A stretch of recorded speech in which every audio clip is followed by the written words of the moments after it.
Olá para você que acompanha a programação da TV Câmara Guarulhos, seja bem-vindo ao Ponto de Vista. 2014 é um ano de festa para as Casas André Luiz. Elas completaram 65 anos. Quer saber mais sobre essa instituição que cuida de pessoas com deficiência intelectual? Bom, não saia daí, porque o Ponto de Vista começa daqui a pouco.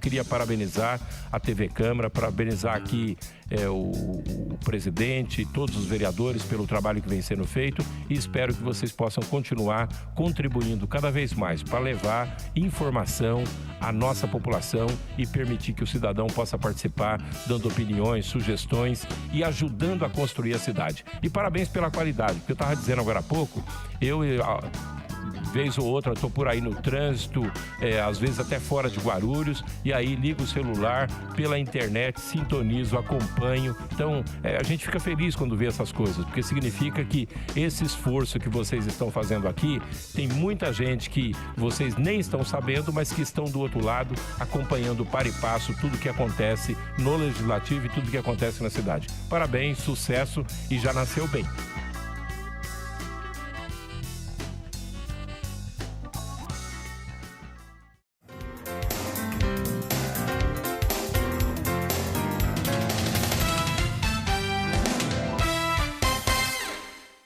Eu recebo hoje no programa o presidente do Conselho Diretor das Casas André Luiz, Armando Marcos Scarpino. Seja muito bem-vindo, senhor Armando. A gente gostaria primeiro de dar os parabéns pela longevidade das Casas André Luiz. Elas comemoraram 65 anos, dia 28 de janeiro, então realmente é uma data importante, um momento aí de grande destaque, né, para a instituição aqui em Guarulhos. E agora a gente gostaria de saber como tudo começou. Como começou a história das Casas André Luiz, né? Isso em 1949. Você pode contar para a gente um pouquinho? Posso sim. Primeiramente, eu gostaria de agradecer essa oportunidade de estar aqui falando com as pessoas que nos veem, né? Com o público de Guarulhos, que nós amamos tanto. Vale a pena lembrar que boa parte das pessoas que nós atendemos são de Guarulhos. A nossa instituição ela não é exclusiva do município de Guarulhos. Hoje, nós atendemos um público variado do estado de São Paulo. Temos gente, fizemos um estudo, né, dos nossos atendidos, atendemos pessoas até de outros estados, até de Rondônia, temos índios na nossa população. Mas vamos falar um pouquinho da história. Como isso começou, né? Como tudo isso aconteceu. Até ontem mesmo, dia do aniversário oficial, estávamos em festa, falando a respeito do dia 28, e não foi por acaso. A instituição começou em Santana, na rua Ezequiel Freire, existiu uma família que se reunia ali, família Castardelli, e foi uma história até no início triste, mas que se transformou numa história feliz, né? Em função da perda de um dos filhos, João Castardelli, essa família se entristeceu muito, mas a resposta deles, em função da perda do filho, foi uma resposta positiva. Qual foi? Eles passaram a fazer reuniões, então, do Evangelho no Lar, convidando os amigos, e naquela reunião, então, começaram a receber comunicações de um mentor, um mentor espiritual. E este mentor orientou, então, a que se montasse uma instituição. Isso aconteceu a partir de 1947. Esse mentor, ele estava ligado à família de alguma forma ou não? Estava ligado, sim. Logo após o desencarne do João, né, um pouco tempo depois, o próprio João começou a se manifestar. Então, o pedido partiu do filho, que essa família perdeu. Do filho. E a família, então, montou na própria casa, a família doou sua própria casa, ela existe até hoje, nós temos ali alguns trabalhos que ainda acontecem ali, e montou-se, então, a primeira unidade do Centro Espírita Nosso Lar, que foi o que deu origem a todo esse complexo que nós temos hoje, né? A partir dali, então, em 1949, houve a fundação, então, oficial do Centro Espírita Nosso Lar. A partir dali, então, as orientações começaram a vir, o grupo foi crescendo. Naquele primeiro momento, eles começaram a ajudar as pessoas carentes da comunidade, né? Numa dada comunicação, um dia, receberam uma comunicação que eles teriam que montar uma instituição, mas para atender milhares de pessoas. Certo. Agora, a ajuda inicial que vocês davam a essa população carente, ela acontecia de que forma? Ela acontecia com gêneros alimentícios, com doação de roupa, como toda entidade começa com doação de poucas coisas que aquelas pessoas podiam se cotizar ali e doar daquilo que eles tinham. Mas naquele início era muito difícil. Me lembro de um dos fundadores me contava a história, o seu Pedro Bach, e ele dizia assim, então quando veio aquela comunicação, né, olha, vocês vão fundar uma instituição e vão atender milhares de pessoas, e ele perguntava, mas como nós vamos fazer isso? Se nós não conseguimos atender meia dúzia de gato pingado que vem bater na porta aqui. Falando, não, mas não é assim. Vocês vão pedir ajuda das outras pessoas para fazer isso. E foi assim. Eles eram muito jovens e eles fizeram aquele projeto de construir uma casa. A princípio eles achavam que seria uma casa para criança e saíam pedindo nas ruas, batendo nas portas das casas das pessoas. A princípio no município de São Paulo, iam no Viaduto do Chá, na Praça da Bandeira, pedindo para as pessoas. Foram humilhados até, muitas vezes. Chegaram a ser presos, né? Porque muitas pessoas achavam que aquilo tinha malandragem, tudo aquilo. Mas foi através do esforço daquelas pessoas, então, que se montou a primeira estrutura da instituição, que aconteceu, então, de atendimento na Vila Galvão, né? Onde nós tivemos aquilo que nós chamamos da Casa 1. E começamos, então, ali nasceu as Casas André Luiz, o Centro Espírita Nosso Lar, Casas André Luiz, então agora com a unidade assistencial. Em pouquíssimo tempo, então aquela unidade já tinha 300 crianças. Vale a pena ressaltar, que é importante, que aquela instrução era para atender as pessoas mais necessitadas. E então, eles foram naquilo que antecedia a Fundação Casa, lá na Celso Garcia, e tinham as crianças abandonadas. E quem nos contava essa história era uma das fundadoras, a dona Jandira. Chegando lá, então, tinha as crianças abandonadas, centenas e centenas de crianças abandonadas. E essas crianças elas tinham, que hoje a história das Casas André Luiz está ligada ao atendimento de pessoas com deficiência intelectual. E na época, essas crianças estavam abandonadas, elas tinham algum tipo de deficiência intelectual ou não? Era só para o atendimento, né, mais geral dessas crianças, o acolhimento? Ali também valeu aquela instrução espiritual que eles haviam recebido, né? Vocês vão atender os mais necessitados. Eles acreditavam que atenderiam as crianças abandonadas. Mas chegando lá, na Celso Garcia, então iriam buscar os primeiros habitantes ali daquele prédio que eles haviam construído com muito custo, eles viram uma sala fechada e escutavam os gritos lá dentro. Mas o que tem ali? Não, ali tem criança que ninguém quer. Mas como assim ninguém quer? Ali tem criança com problema.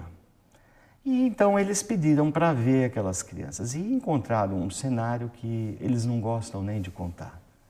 Os poucos fundadores que ainda estão vivos não gostam de contar o que viram, porque eles estavam trancados num lugar praticamente para morrer, porque ninguém se interessava.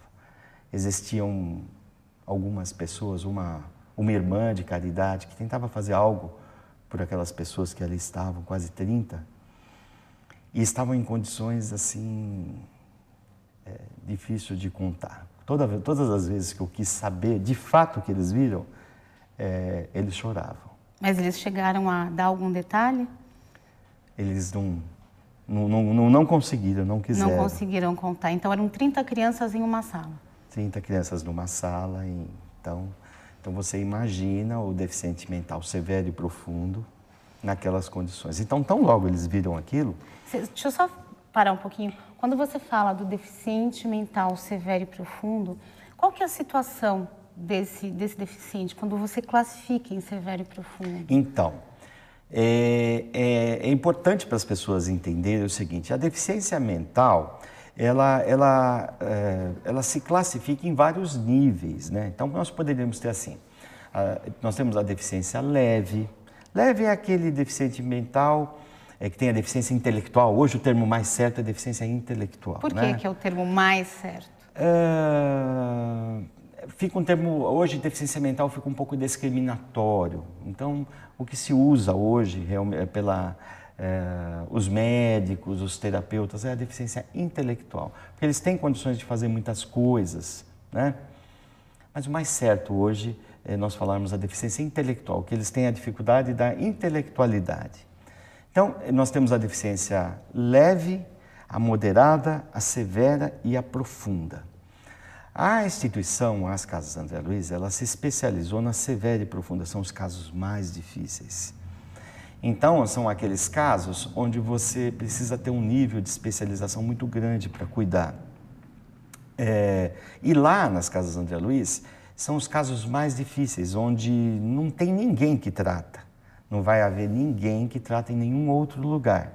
É o caso, por exemplo, onde você encontra a deficiência intelectual junto com a deficiência física.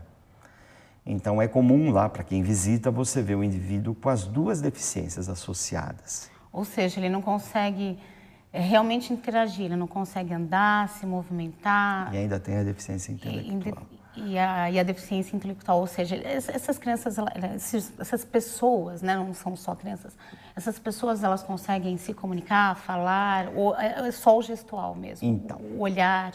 Aí é que está a grande dificuldade, né?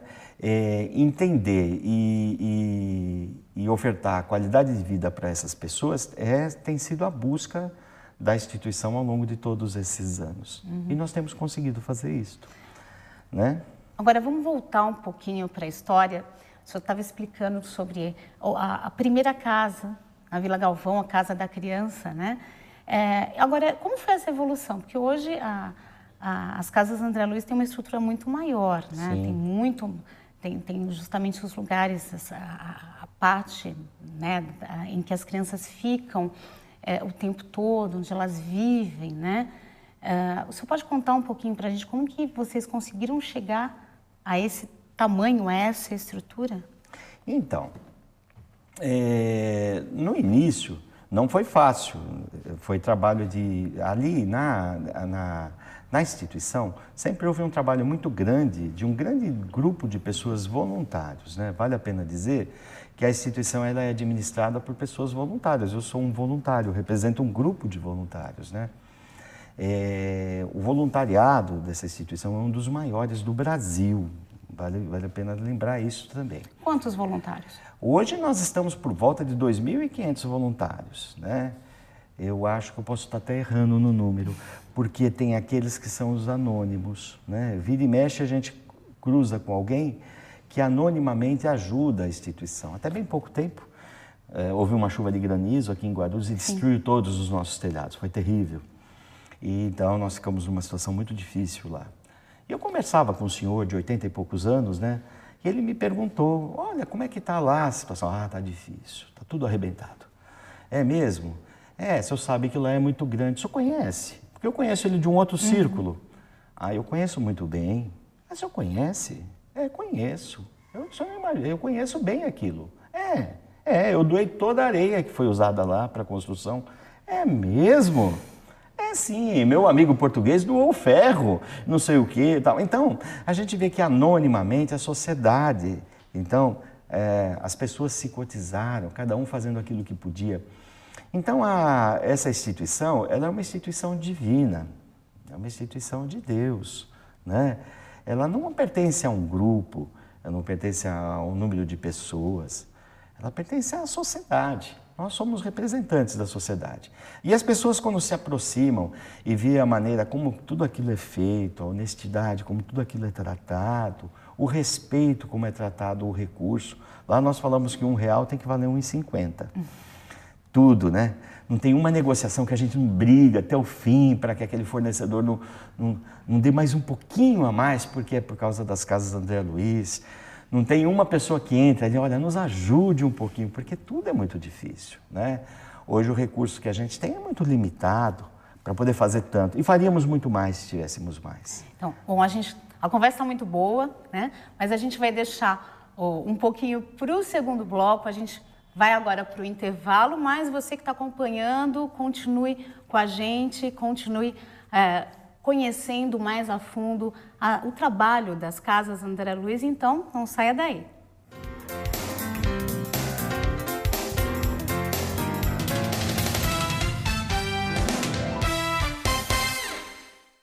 Para você que acompanha a programação da TV Câmara Guarulhos, eu tenho um convite. Toda sexta, às 15 para as 2 da tarde, tem Câmara em Pauta, uma mesa redonda com convidados especiais que discute temas importantes para você, morador da cidade de Guarulhos. Câmara em Pauta, toda sexta, 15 para as 2 da tarde, aqui na TV Câmara, o canal da cidadania.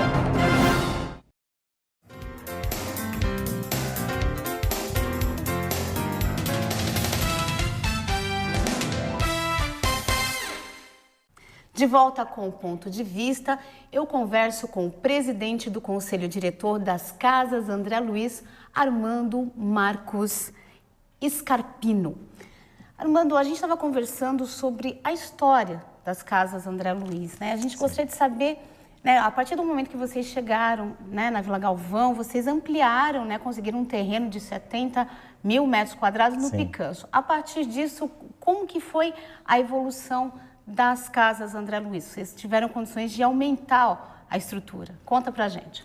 Então, num determinado momento, essa questão da deficiência intelectual estava bastante... O problema de saúde pública estava muito grande, né? Isso foi em que época? É lá por volta lá do ano de 1960, entre 60 e 70, havia uma necessidade, porque não havia uma instituição referência. Vale a pena lembrar, viu, que hoje as Casas André Luiz é referência no tratamento do deficiente, do deficiência intelectual severa e profunda. Né? Hoje, deficiência é referência nacional e internacional. Temos recebido gente de outros estados que vem aqui na instituição aprender como tratar e levar para o seu estado a tecnologia que nós temos aqui, né?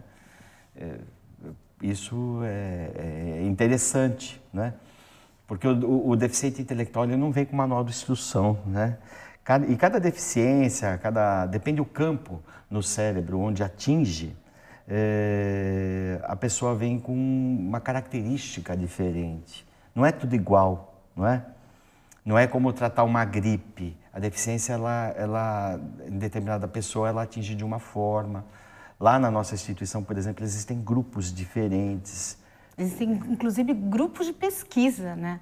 Grupos de pesquisa para entender como é que funciona, como tratar, como lidar com aquelas pessoas de forma diferenciada. Mas vamos lá, como é que aconteceu a nossa ULP? Lá, então, no Picanço, funciona a unidade de longa permanência. Por que de longa permanência? Porque eles moram lá. Então, hoje, atualmente, existe um grupo de senhoras, né? Junto com o serviço social, então essas pessoas vêm, solicitam uma vaga para se internar lá e elas vão na casa das pessoas, vão saber quem são, é feita toda uma análise social para ver se essa pessoa tem condição ou não de cuidar desse seu filho. Só nos casos onde se percebe que não tem mesmo condição e existe uma fragilidade para a questão da saúde desse filho, né? Então, aí ele vem para a instituição. Quando você fala de condição, desculpa interromper, é uma condição financeira ou uma condição emocional mesmo? Vários aspectos entram. Mas, normalmente, por exemplo, a condição emocional se trata, né? Por exemplo, nós temos um ambulatório que funciona na Vila Galvão, atende perto de 1.000 pessoas. Quase 60% dessas pessoas são de Guarulhos, do município de Guarulhos, né? Normalmente essas mães, ali não é tratado só a criança, não. Fisioterapia, fonoaudiologia, terapia ocupacional. Então, nós temos lá o neurologista, psiquiatra, todas as especialidades que o deficiente intelectual precisa, tá? Mas não é tratado só ele, mas também a mãe. Porque falava com uma psiquiatra esses dias, disse que a mãe chega no estado de luto. Mas como luto? Ninguém morreu. Ela falou, não, é que na verdade a pessoa tem um planejamento de vida. E quando nasce um deficiente intelectual, muitas vezes aquele planejamento de vida vai por água abaixo. Nunca mais a pessoa vai poder cumprir aquele planejamento que ela tinha. Determinados tipos de deficiência fazem com que a mãe tenha que ter uma atenção para aquele filho agora 24 horas. Não é como aquele filho que a mãe leva numa creche, leva na escolinha. Não tem escolinha para o deficiente intelectual. Não tem creche, berçário. Ela, às vezes, muitas vezes, não pode nem sair de casa. Ele não consegue se comportar no meio do público. Então, essa quebra então, daquele projeto que a pessoa tinha de vida, muitos relacionamentos de casais acabam. O pai vai embora porque não aguenta. Então, aí, muitas vezes, tem que tratar a mãe, né? A família, muitas vezes, para poder levar uma ajuda àquele filho. Agora, por exemplo, quando uma criança nasce, né, a deficiência intelectual ela é congênita, ou seja, a criança, quando nasce, ela já carrega essa deficiência ou não? Ela pode se desenvolver ao longo do crescimento da criança? Como que... A maior parte dos casos ela é genética, ele já nasce com isto.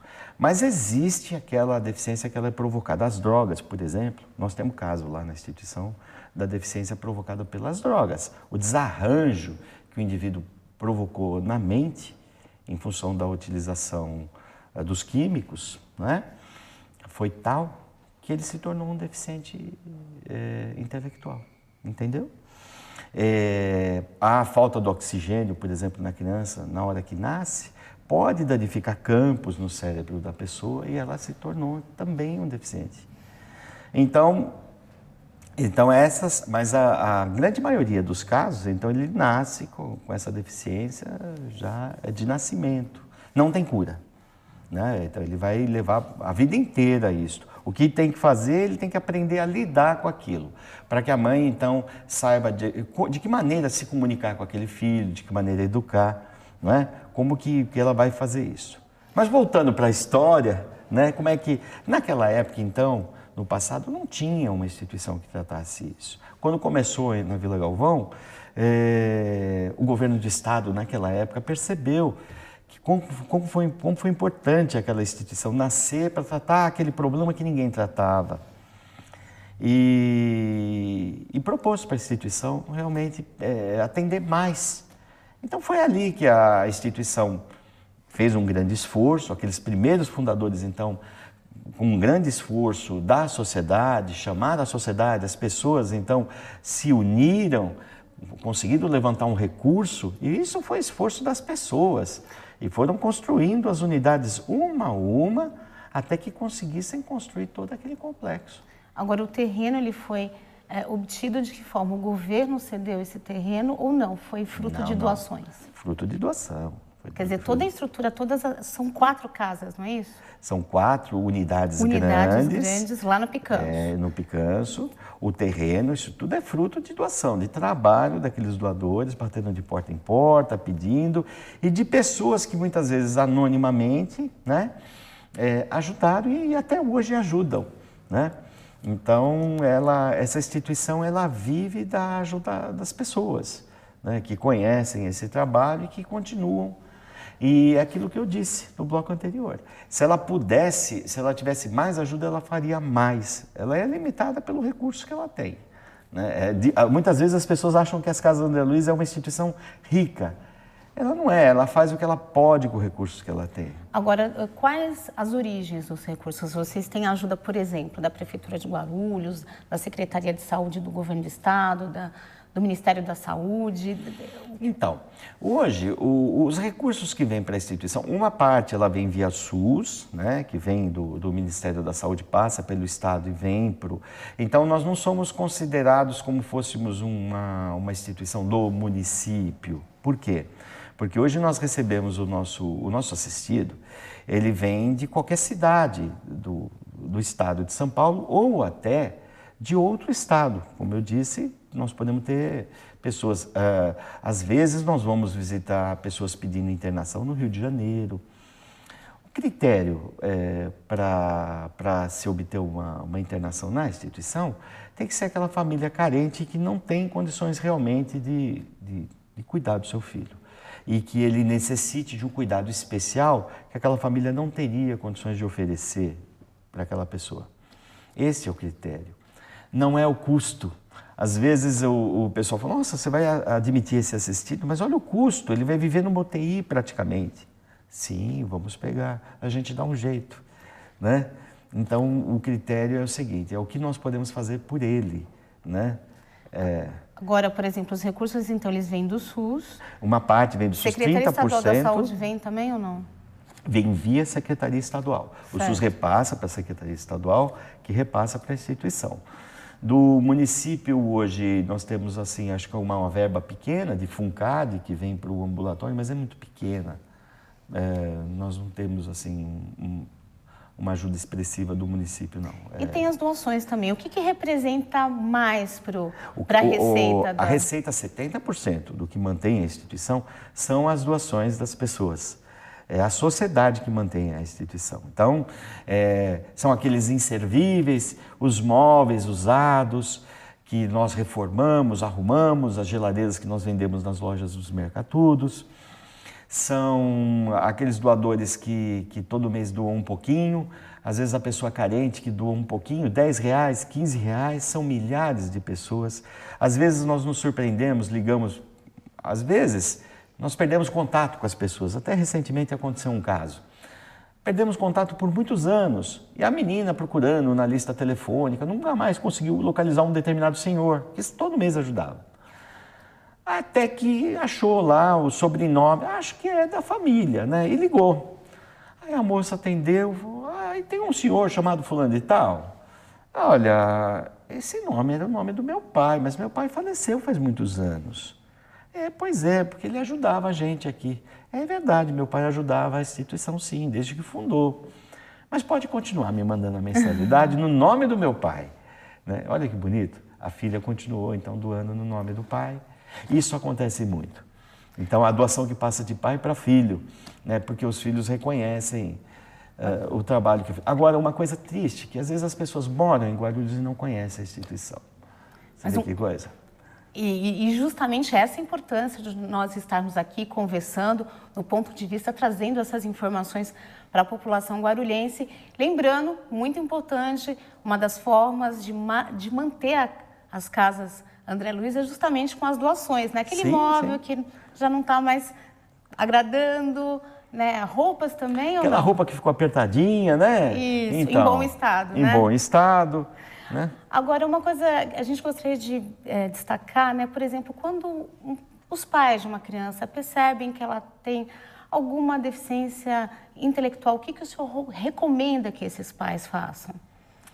Então, nós temos um ambulatório que funciona na Vila Galvão. Inclusive esse ambulatório, ele é muito procurado. O serviço dele,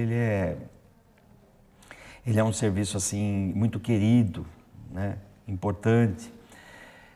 Em função desse trabalho ser muito procurado, nós precisamos investir mais. Então, está nascendo inclusive um ambulatório em Santana, porque a gente tem percebido que tem vindo gente de lugares muito distantes querendo um atendimento. Sabia que tem gente que vem de Pouso Alegre, desce do ônibus aqui na Fernão Dias para ter um atendimento dentário para um deficiente intelectual? Porque não acham na sua cidade. Às vezes, vai numa cidade e tal, o deficiente tem um problema, eles dão uma anestesia geral e arrancam todos os dentes. Mas isso é um passo para a disfagia, que é um passo para a morte. Então, nós temos uma infraestrutura. Lógico, a nossa infraestrutura aqui na Vila Galvão já está tomada praticamente. Daí a necessidade, então, de montar uma outra infraestrutura. Então, nós devemos estar inaugurando em maio, agora um novo ambulatório na Rua Duarte de Azevedo. Por que na Duarte de Azevedo? Pela facilidade do metrô, as pessoas já vêm, então desce ali perto da rodoviária, vai estar mais fácil o acesso, né? Então, aí nós pretendemos praticamente dobrar o atendimento em nível ambulatorial. Tá, só para a gente fechar, quantas pessoas vocês atendem hoje e quanto pretendem atender com o ambulatório? Então, hoje nós estamos atendendo a nível ambulatorial perto de 1.000 pessoas aqui na Vila Galvão. Com a ampliação para Santana, isso vai dobrar. Em pouco tempo nós já vamos ter capacidade de dobrar e a ideia é triplicar esse atendimento. Mas isso leva tempo, porque essas pessoas que trabalham no ambulatório não é qualquer um, não é qualquer profissional, viu? É um profissional assim também que tem que ser muito treinado. É especial também o profissional que trabalha com o deficiente intelectual. Armando, nós agradecemos muito a sua presença aqui no Ponto de Vista para esclarecer, dar detalhes sobre o trabalho das Casas André Luiz. Então, muito obrigada pela participação. Eu que agradeço a oportunidade de poder falar um pouco da instituição. Para mim, é sempre um prazer para nós. Eu entrevistei o presidente do Conselho Diretor das Casas André Luiz, Armando Scarpino. E, claro, você que está em casa, que está acompanhando a TV Câmara, toda a nossa programação, agradeço a sua audiência e o nosso próximo encontro é na quarta-feira, às 13h, em mais uma edição inédita do Ponto de Vista aqui na TV Câmara Guarulhos, o canal da cidadania.